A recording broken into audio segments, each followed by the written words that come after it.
Throughout most of your IFR flights, you are usually followed by some segment of the air traffic control system.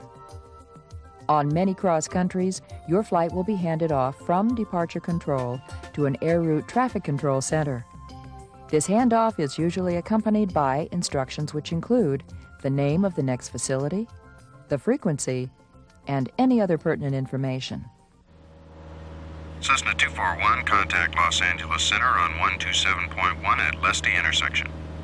Cessna 241, Los Angeles Center on 127.1 at Leste. After you have established communications and have been radar identified by the next controller, you can expect normal radar services until the controller informs you that radar service has been terminated or radar contact lost. While in radar contact, there are certain reports listed in the Airman's Information Manual which you should make to ATC. For example, you should let ATC know when you are leaving an assigned altitude for a newly assigned altitude, and anytime you're changing altitudes when VFR on top. Other reports include a change in the average true airspeed of 5% or 10 knots, whichever is greater.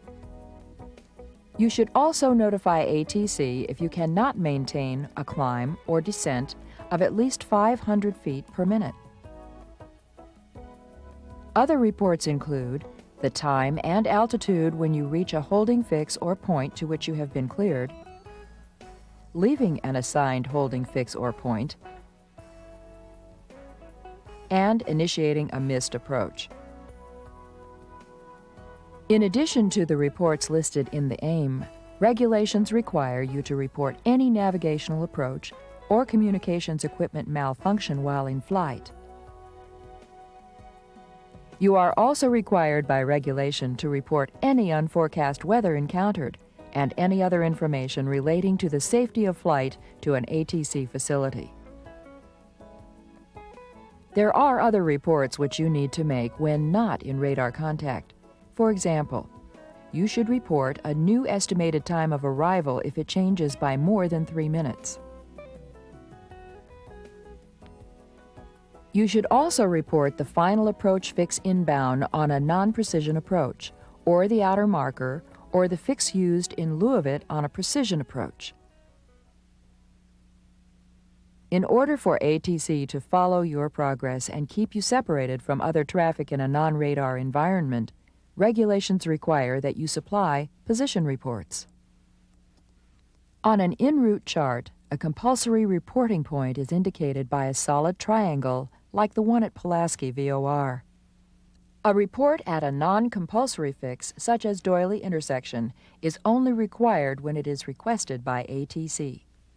The IFR position report that is required over these points should include your identification, position, time, flight altitude, the name and ETA over the next reporting point, and the name of the following reporting point. Even if you're in radar contact, you should always keep track of your flight's progress, because you never know when radar contact may be lost or terminated, and you'll have to start making position reports. To make sure you are flying on your assigned altitude when below 18,000 feet MSL, adjust your altimeter to the current setting reported by a station within 100 nautical miles. At or above 18,000 feet, set the altimeter to 29.92. Your altitude is now read as a flight level.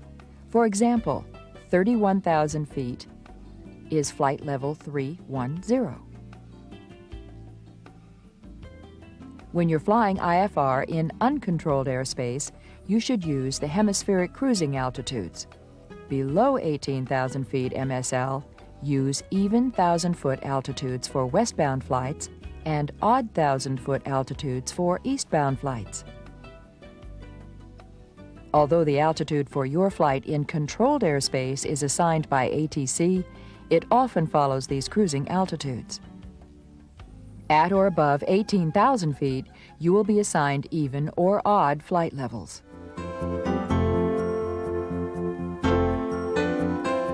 As you're approaching your destination, ATC will issue you a descent clearance.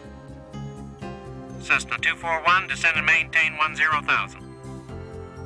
This clearance gets you to an altitude where you can begin the approach procedure.